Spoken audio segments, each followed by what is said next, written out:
Saudara-saudari terkasih, hari ini adalah hari pertama kita mengadakan novena turunnya Roh Kudus. Karena nanti hari Minggu depan tanggal 31 kita merayakan pesta Pentakosta, Roh Kudus turun. Dan selama novena ini kita memohon supaya Roh Kudus sungguh-sungguh tinggal di hati kita. Dan kita menyiapkan hati untuk mendengarkan bimbingan Roh Kudus itu. Karena sangat penting. Kristus menemani kita melalui Roh Kudusnya. Kristus membimbing kita melalui Roh Kudusnya. Roh Kudus yang membuat kita bisa mengerti apa yang telah diajarkan oleh Tuhan. Roh Kudus juga yang membuat kita percaya akan apa yang telah diwariskan oleh Yesus sendiri. Maka penting sekali kita berdoa novena 9 hari supaya Roh Kudus turun dan tinggal dan berkarya di dalam hati kita.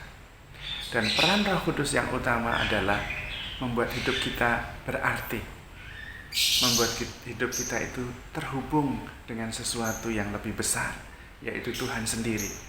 Karena itu yang membuat hidup kita mempunyai makna. Kalau tidak, kita bisa tersesat dan bahkan kemudian kita tidak mempunyai arah atau tujuan hidup, dan itu berbahaya. Yang membuat orang berbahagia atau tidak, yang membuat orang itu mampu bertahan atau tidak, ketika dia menemukan makna di dalam hidupnya. Bahkan di dalam pengorbanan, kalau dia bisa mengerti bahwa pengorbanannya itu berarti, dia bisa kuat. Tapi kalau hidup ini tidak tahu arah, tidak punya makna, tidak terhubung dengan apapun yang besar, rencana Tuhan, hidup menjadi tidak bermakna dan tidak pantas untuk dijalani. Yang menjadi lebih sulit adalah kemudian kita menjadi putus asa.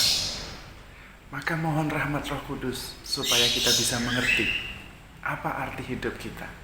Bagaimana hidup kita ini dalam hubungannya dengan rencana Tuhan yang besar.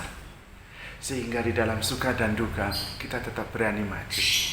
Bahkan kita bisa memberi kesaksian bahwa kita ini berarti, bukan sekedar potongan kecil yang terlepas, yang tidak punya kaitan dengan apa-apa, tetapi sebuah potongan kecil yang merupakan bagian dari mosaik yang besar. Sehingga kalau gambar yang besar itu, mosaik itu, tidak ada potongan kecil, yaitu diri kita, gambar itu tidak menjadi sempurna.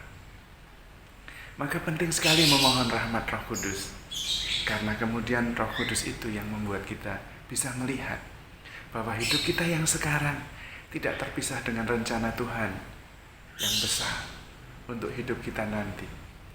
Hidup kita yang sekarang tidak pernah bisa mengacaukan atau menghancurkan kita, karena hidup kita yang sekarang ada kaitannya dengan hidup kita nanti yang kekal. Dan itulah peran Roh Kudus, begitu besar. Bahkan sebetulnya masa kita adalah masa Roh Kudus. Masa gereja adalah masa Roh Kudus. Tuhan memberikan segala-galanya, cintanya, pengertiannya, kebenarannya melalui Roh Kudus. Maka mari kita tekun mulai hari ini memohon rahmat Roh Kudus. Novena 9 hari, setiap hari mohon supaya Roh Kudus berkenan tinggal di hati kita. Roh Kudus berkenan membimbing kita, menemani kita, sehingga kita bisa mengerti kehendak Tuhan dalam hidup kita. Tuhan memberkati.